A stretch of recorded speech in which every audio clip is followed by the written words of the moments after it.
everybody, and welcome back. I think we're welcoming a lot of people back, and welcome for the first time if you're new here. You all know the housekeeping, the practical information. I'm not going to go through that again.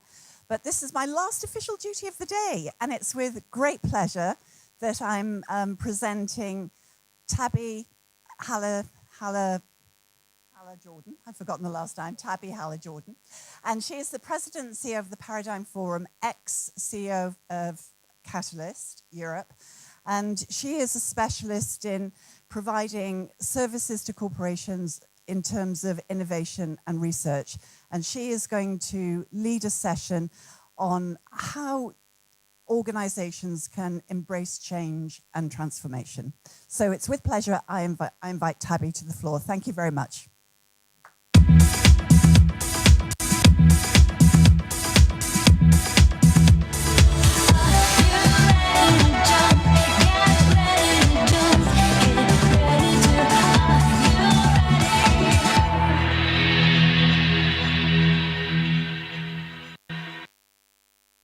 Didn't give the music enough time to play.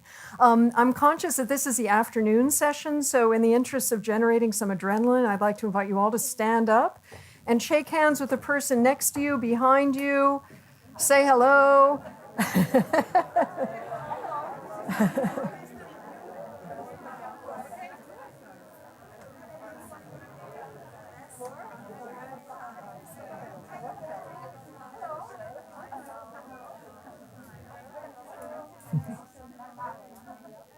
Excellent. Well, this segment of the agenda I've actually been particularly excited about because it is ostensibly a kind of CEO circle. So as you know, for some of you that were in this morning's session, part of what we were focusing on is the issue of translation. And what I mean by that is, how do we translate intention into impact? So in the case of CEOs, senior executives, and so forth, how do we ensure that their vision, their ambition, with regard to gender equality and inclusion is translated into impactful change?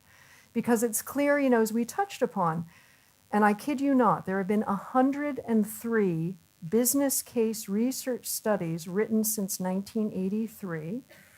We have a lot of very good information on the metrics that are critically important in assessing the success of a gender equality initiative. So for example, the 30% critical mass statistic is extremely important.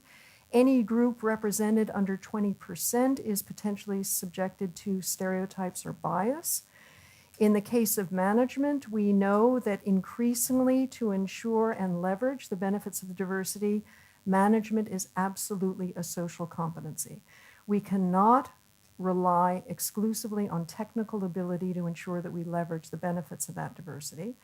And finally, we also touched on mindsets this morning, and gender-based stereotypes, assumptions around performance, and so on. So we've got seemingly a relatively comprehensive picture of what the challenges and opportunities are. But again, why aren't we making the progress that we need to make? So to set the stage for this conversation and our discussion subsequently, I am delighted to introduce Peter de Prins, who is a professor of management practice at Vlerick Business School.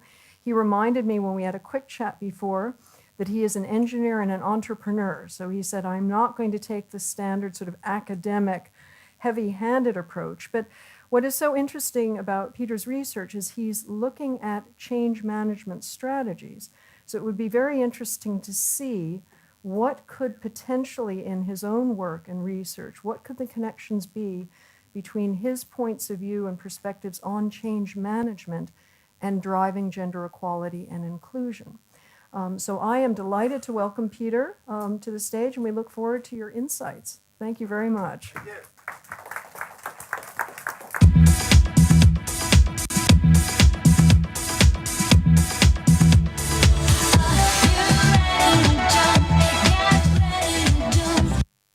Thank you. It's a bit awkward. Anyway, a good afternoon from my side as well. How are you guys doing? Okay. Okay, good. I heard very good things about today, so I hope I can go into the same trends and give you some inspiring insights in 20 minutes, which is awfully short.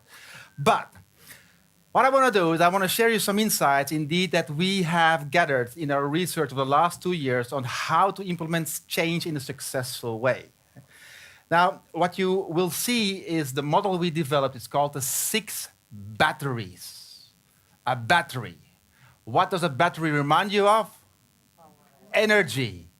And energy is key, as you will see. It also rhymes, right?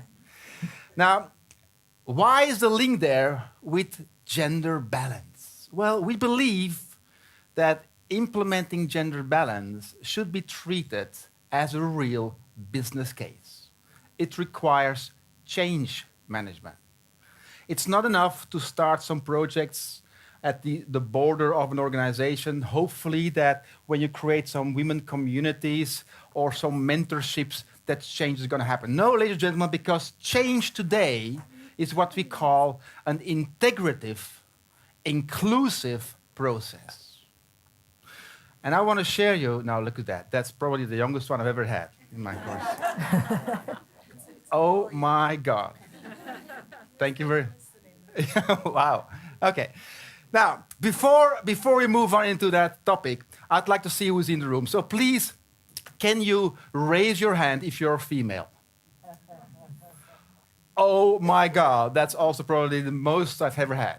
If you're male, where are these lonesome people? All right. If you're doubting anybody, no? If you're happy, who is happy? Can I see that? Okay, great. If you lead people in your organization at the moment, if you have a team, can I see that? All right. If you find the woman or the man left or right of you attractive, anybody?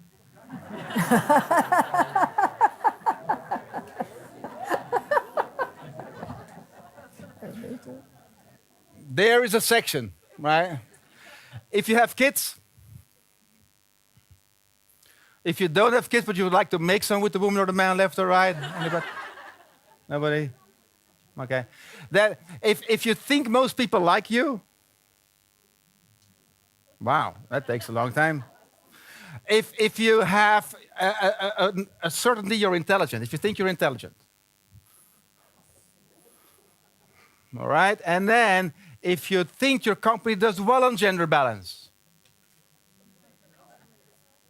Yeah? And then finally, if you know a lot about change management, anybody? Yeah? Okay. You don't dare to anymore. Okay. Now, I'm going to structure these 20 minutes in using the golden circle that you know from Simon Sinek. So I'm first going to explain why would he talk about gender balance. It's going to be very short because you guys know why. But then I'm going to show you how to implement that successfully in an organization using the 6 batteries. And I'm also going to show you what you should do as leaders to make it happen. Right? All that in the next 18 minutes. Now, why should it be important? You know. Because 60% of all the graduates are female. They are an important element in the talent pool. And 80% of all the people working are women involved in the purchasing actions of companies. They determine customers. And on top of that, we know that diversity has a one-on-one correlated effect on performance. So there is a lot of business sense to be made. But also, in case you might forget, ladies and gentlemen, you are in 21st century. And here, topics like inclusiveness and integration are key elements of successful systems. So the why is pretty easy. And the why in gender balance is translated now into topics I'm sure you have heard today lots and lots about. It's topics like business opportunity. We're not talking about women's projects, we're talking about business opportunity. We're not talking to women as a community, we talk to the majority of leaders. We're not talking about end goal as equality, we want to have competitive advantage. You know these things. So there's the why. But now the how. How to do that. 6 batteries model. That's what we developed. Now, I could give you the model, right? That would be easy. You say, oh, let's go. I'm going to ask you to make the model. So 2 minutes, literally 2 minutes with the person next to you. I'm going to give you the 6 batteries that we have found in the research. I'm going to give you the framework. I'm going to ask you to put these batteries on the right place. So the batteries are this. First, there's action planning and implementation, which is project planning. Then there is powerful top management with a very strong ambition. An ambition is a vision with energy, right?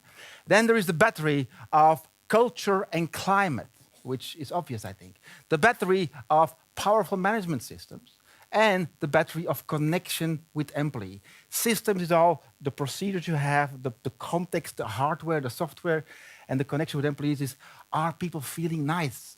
And then finally, the battery of strategic orientation, how to get where we're going. The framework is this.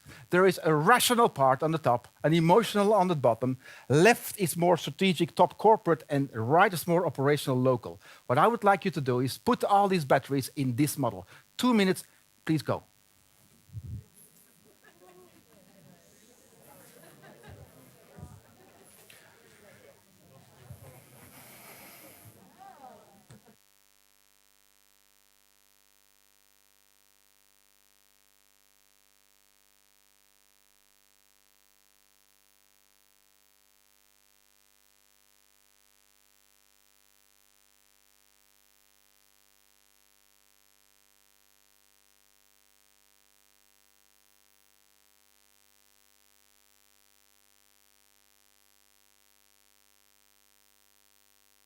Oh, sorry for that. I was just saying there's an issue with this thing, and then the other issue, of course. Okay, did you have that? Okay, so let me go back. I'm struggling here. I was just saying that we should change these things. Okay, so left side, top, I hope you had a strategic direction.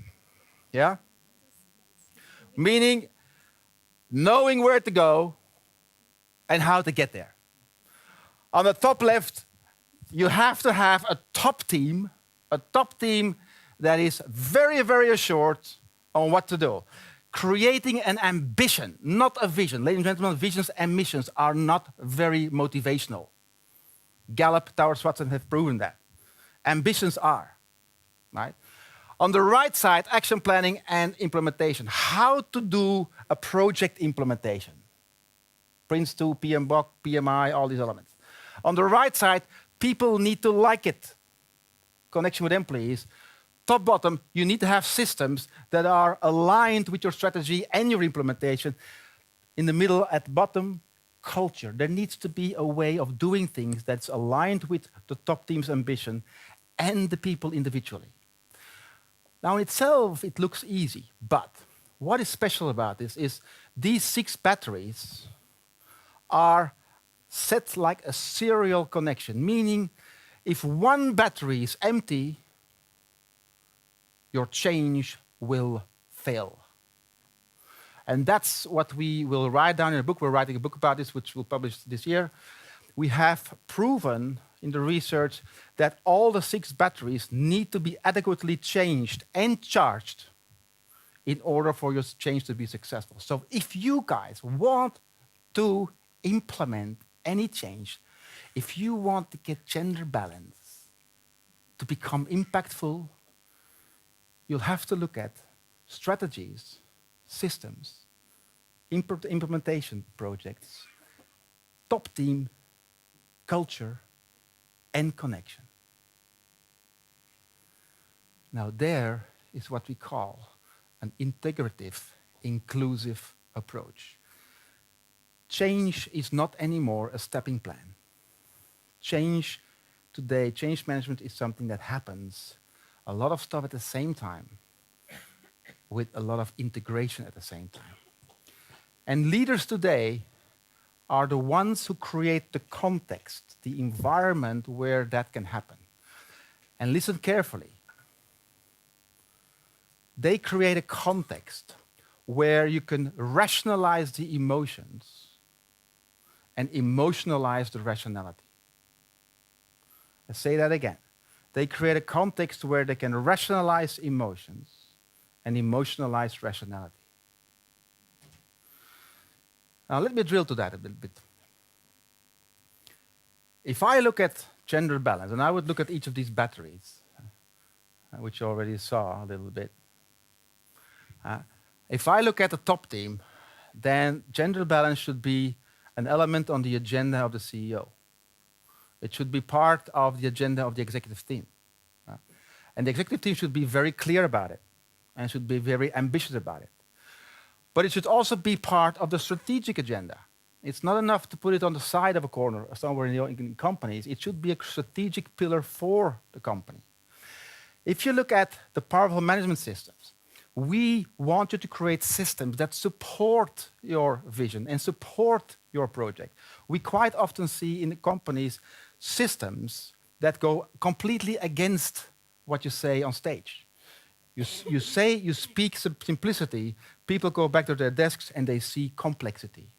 You talk about diversification, and what you see on the desk is nothing else but working in silos.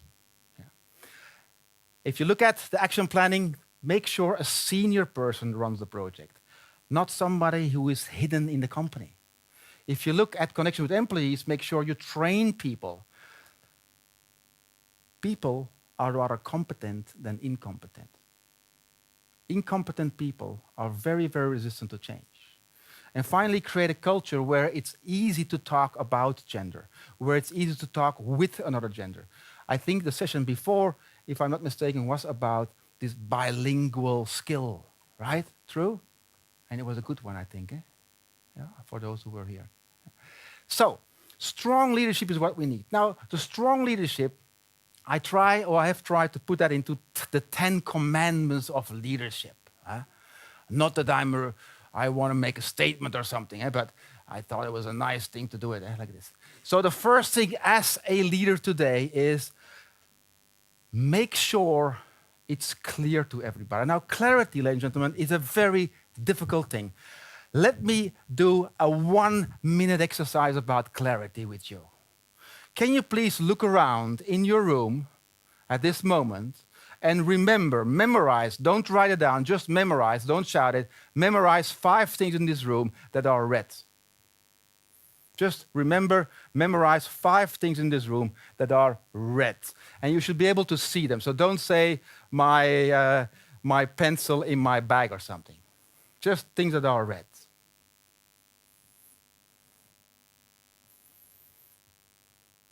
Right? Now, I'm going to ask you to close your eyes. Don't worry, that's not going to happen. Please close your eyes. Please close your eyes. And take a pen, or if take a pen and something to write. Maybe you should open your eyes first then, if you didn't do that yet. And put your pen on a paper, ready to write. Okay? And when you're ready, then close your eyes. I'm going to ask you to write with your eyes closed and write down 5 things in this room that are blue.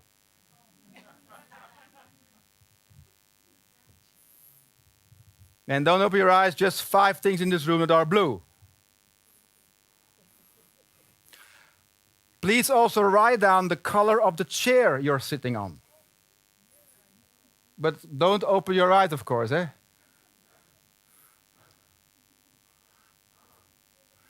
And please write down the shape of the windows at the back of the room. And finally, write down the number of people wearing glasses in this room at the moment. Yeah, you can open your eyes now. If you look at your paper, did you feel or did you write down 5 blue things? Did you write down the right color of your chair? No? There, the windows are round. Yeah.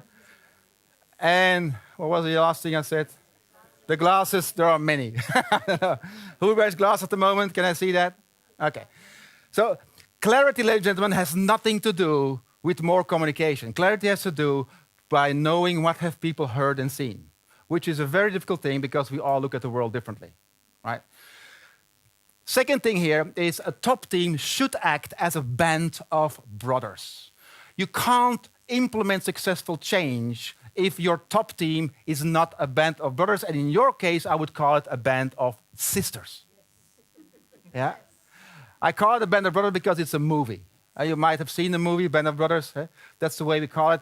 But it's imperative, ladies and gentlemen, it's absolutely crucial that when you integrate change, that the top team is one entity. You should back up each other, you should support each other, you should have one voice, one message all the time, everywhere to anyone. One crack is felt in the organization. All right? Number 3, connect with people, but mostly explain them why you do it. Not from a perspective of the organization, which most companies do, but from the perspective of the people. Again, people are rather competent and incompetent. And people don't change because they see the light. People change because they feel the heat. It's not because you give them a nice story that they're going to change. People change because they want to. People change because they feel there is energy, but there's also some heat going on, which makes them change. Number 4, create a context where people are helped in their change. As I already said, a lot of times we see context where people are actually counteracted with their change. They are resistant with the change. Ask yourself the question, how can I create an organization where working with gender balance and gender equality is almost or becomes almost obvious? How can you change your processes? Maybe even your software, your systems, your physical working environment, where it becomes easy, where it becomes obvious. Now, context is a strange thing. Who has been on an elephant in his life? Yeah, okay. How was the feeling of having a 6-ton animal between your legs? Did you have the feeling of control? No. It's a big 6-ton animal and you're sitting on top of it and it does what it really wants. Now, a very strange question. Have you seen an ice cream along the path being on the elephant? Yeah, a strange question. An ice cream. Yes, no, I did not. No, you did not. No. Anybody who saw it during the path? No. You will never see that. You know why? It's not too small. Elephants crave ice cream. They are crazy about it. Now, if you would be on an elephant, this is you on an elephant. I made a drawing. This is you on the elephant, see? You're sitting on top of the elephant, and then there is the ice cream. If the elephant smells the ice cream, what does he want to do? What does he want to do? He want to eat it, and he follows it. He goes, he leaves the path. Now there's you sitting on the elephant trying to stay on the path and try to hit him. Will that work? It won't. No? And the reason is this, ladies and gentlemen. The metaphor using here, it comes from the book from The Happiness Hypothesis from Jonathan Haidt. The metaphor here is the rider on the elephant is you, the brains, intelligence. The elephant is a metaphor for the emotions.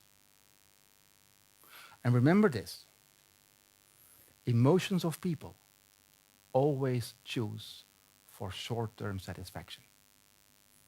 Rationality is painting a long-term satisfaction.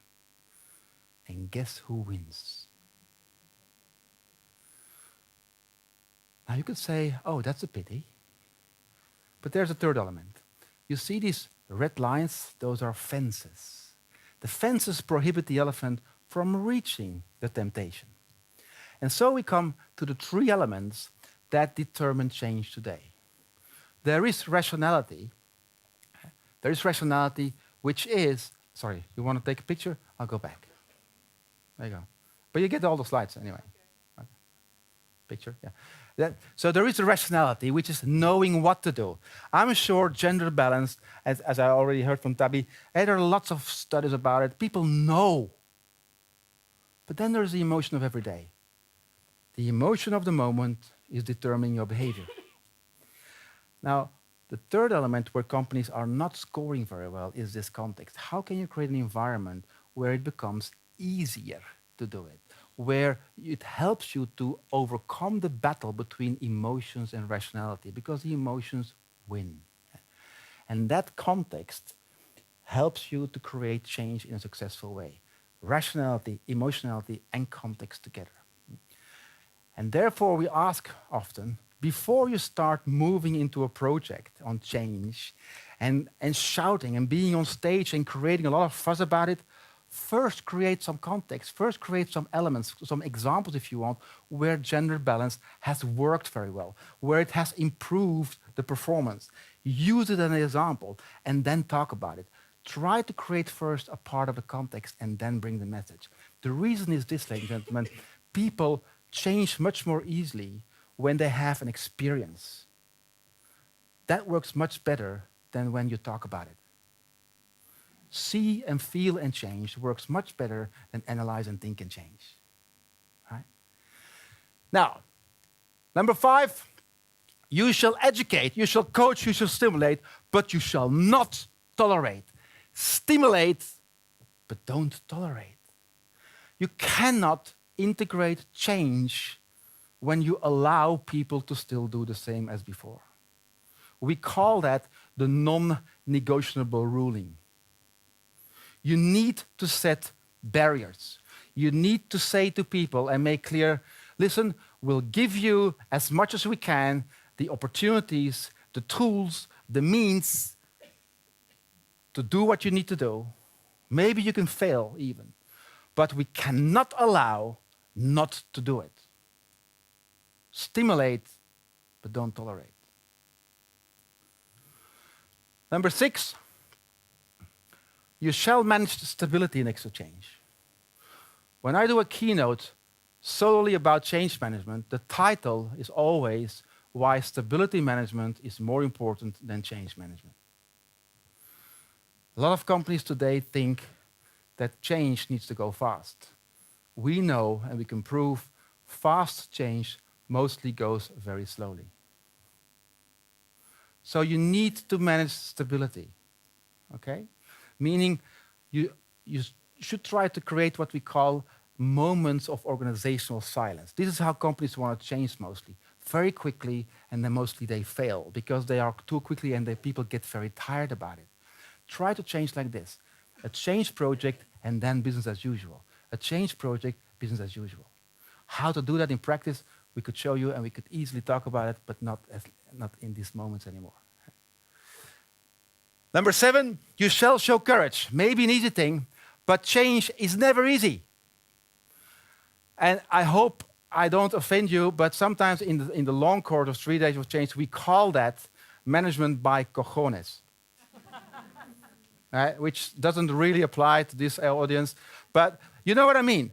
Because creating a culture of courage is a necessary context to be able to do change.